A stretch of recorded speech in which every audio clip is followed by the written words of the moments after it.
liked the MacKenzie area, and he did lots of things. And I don't want to go further into what he did, but explain a little bit about what he enjoyed more about MacKenzie and what he did there. MacKenzie was an instant town in about early 1960s when they were going to build the Bennett Dam, what became the Bennett Dam in Lake Williston. There was a sudden need to take a whole pile of timber out of what they call the Rocky Mountain Trench. And our company was successful in being chosen to do this logging, and we had to provide facilities. So we were committed to building sawmills in the initial stage, and then ultimately a pulp mill. And for that, we got the incentive of reduced stumpage. In other words, we didn't have to pay a lot of money for the timber that we were taking, but it was providing employment, actually quite a lot of employment. At the same time, the company was not interested in old-style logging camps and bunkhouses and that kind of things. The provincial government came up with what became what we call the instant town legislation, and they established a town right in the middle of the wilderness. In MacKenzie's case, it was 20-odd miles from the nearest main highway in the bush. 20 miles away there was a railway siding on the PGE called Kennedy Siding.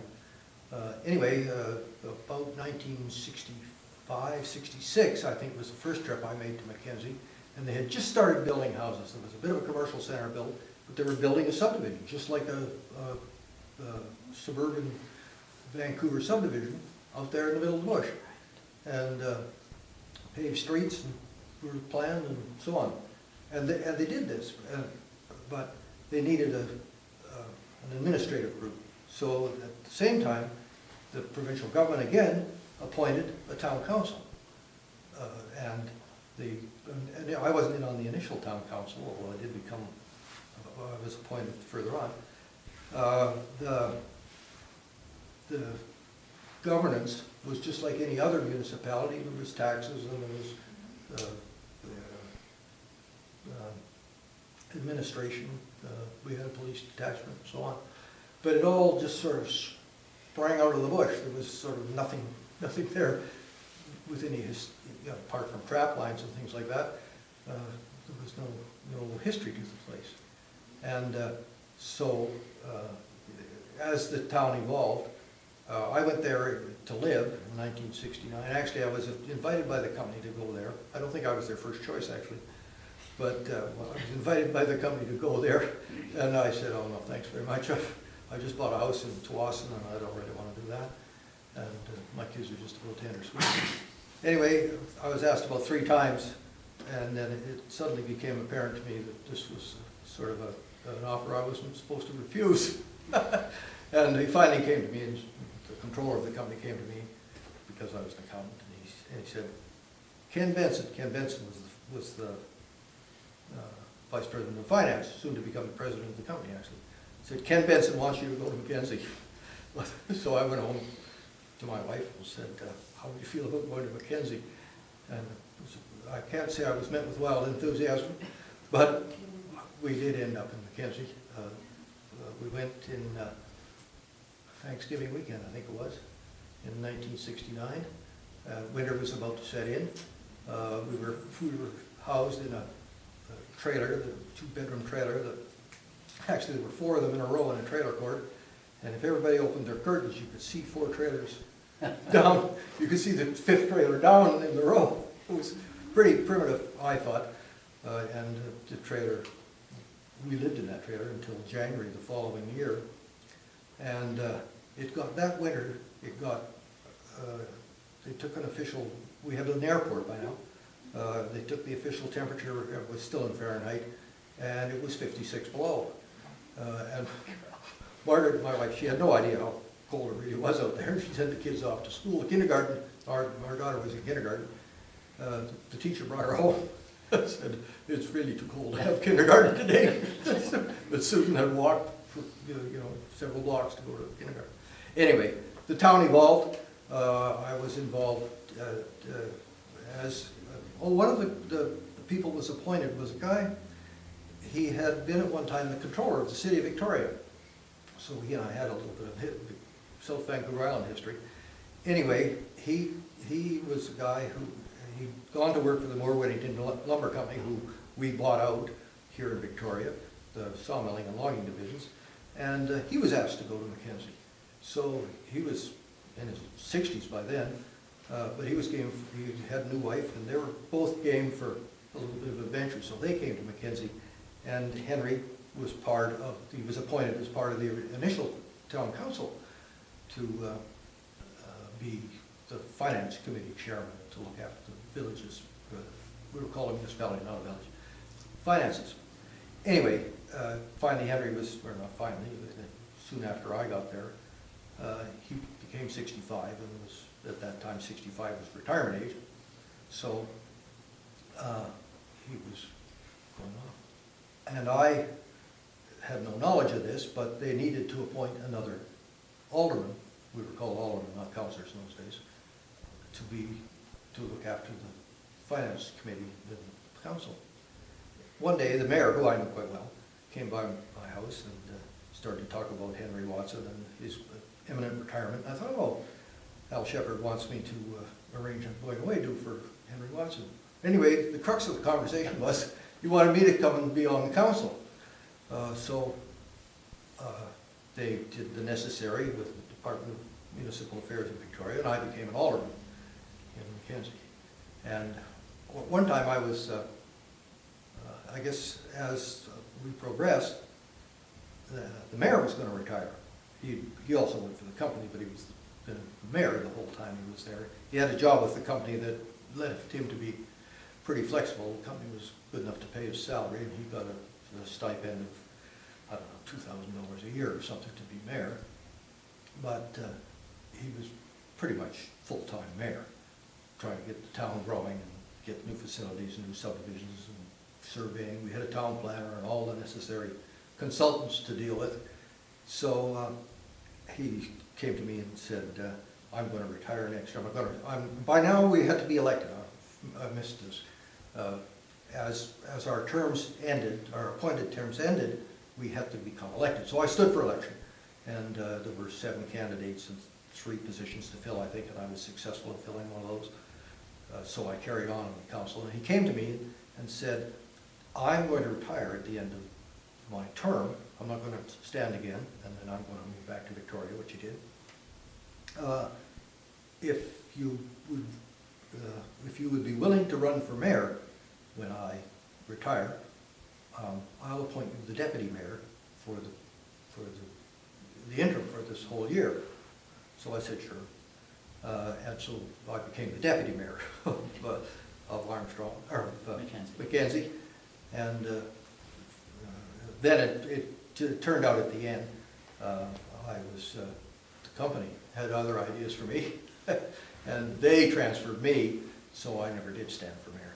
But during that period of time, several interesting things took place, I guess. One of the things that I found really quite emotional and quite telling on my own feelings about things was I was called upon to speak at the November the 11th ceremony. MacKenzie was a town of people in their 20s and 30s, basically. By then I was about 33 or 34 years old, and one of the senior citizens around there. But there were a group of senior management people and some others who were still Second World War vets. And so they formed themselves a small legion.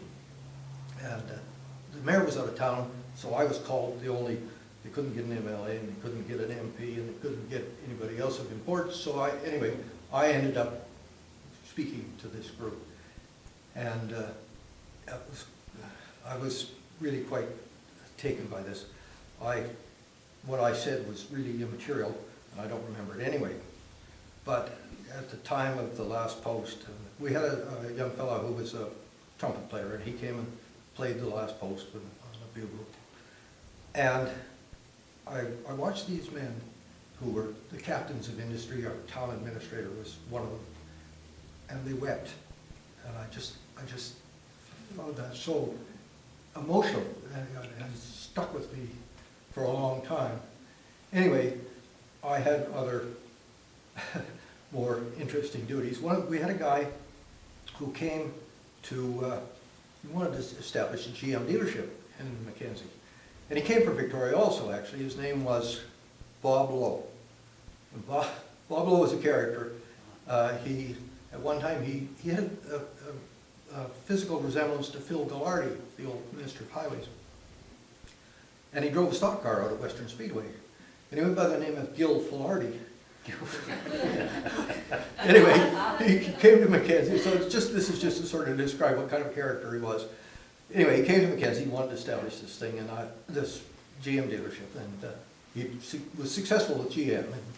And then, for some reason or the other, MacKenzie had a sign bylaw, which prohibited all the signs that GM had as their standard package for a GM dealership. Probably said things like Chevrolet on them, I don't know, but I don't remember it. But I do know that we had, I mean, this bylaw we had looked ridiculous to General Motors, it looked ridiculous to Bob Lowe, and when I faced the facts, it looked ridiculous to me too. But we had to sort of shepherd this all through. We badly wanted to have the GM dealership in our little town, but we were hung up by our own rules, and we managed to get our way through this. But it was one of the little things we had. One of the big things we always had to deal with in the middle of winter was dogs. The municipal problems with dogs. People would come to MacKenzie, they'd think they were moving to the wilderness, so they'd bring a big dog. Well, the fact of the matter is, in the wintertime, in a tight subdivision, there's only one place for big dogs to go, and that's where you plow. They're either in the street or in your driveway, or in somebody else's driveway. And they become nuisances to non-dog owners. And one of the people we had, full-time guy, we called him a bylaw enforcement officer, in fact it was the dog catcher. And it was one of the issues we had to deal with. I mean, we were plowing snow 5-6 months a year. It was, anyway, I was 4 years there, and then I got moved back to the coast. But it was a big part of my life. There, that's more about MacKenzie than you ever wanted to know. Yeah, I just wanted to say, Jack, that our family also had a connection with MacKenzie at that time. Oh, yes? So what they did was they went in there and they cut all the wood where they were going to have the water levels come up. Yeah, the pondage, we called it the pondage. Pondage? Yes. Okay. So they went in there and they cut acres and acres and acres and acres and acres of timber and just let it lie there. And then as the water came up, they employed boommen to go up there and boom it and take it in log booms down to the mill. Yeah. And that's where my husband was working in 1969 and after. Oh, yeah. He was there at that winter. Yeah. It was so very cold. Yeah, because the lake drew down every year, by 1969, the lake was pretty much full. But in the initial years, though, in the earlier 60s, they slashed a lot of it down. A lot of the wood was what we call junk, aspen. They logged a lot of the cottonwood, good cottonwood trees, but they're a poplar also. And they shipped, as a matter of fact, they shipped them to the coast on the railway. There was a company called MacKenzie Ready Mix, and they had a logging arm. And the peelers, the butt logs that were straight, they sent to the plywood factory, and they were boomed up in Squamish off the railway. And the pulp logs went into the Scott Paper Mill in New Westminster. At the same time, they were logging the pondage conventionally. We had ice bridges across. We, of course, were on the Parsnip River. The Lake Wilson's made up by two major drainages and lots of smaller drainages, but the Parsnip flowed from the south and the Finley flowed from the north. And to a lot of those, that wood came into our mill. There was a mill at Finley Forks, and there was a mill, 2 mills in MacKenzie at that time, and they came in by truck. But then as the lake filled, they as you say, they logged the timber, but they actually did prepare the timber. Some they didn't just fall it, but they did move it to landings, and they put it in bundles. That's correct. And the bundles were put on the shore that they were confident would flood when the spring freshet came and the lake started to rise. And that's, I'm sure, was what he was involved in.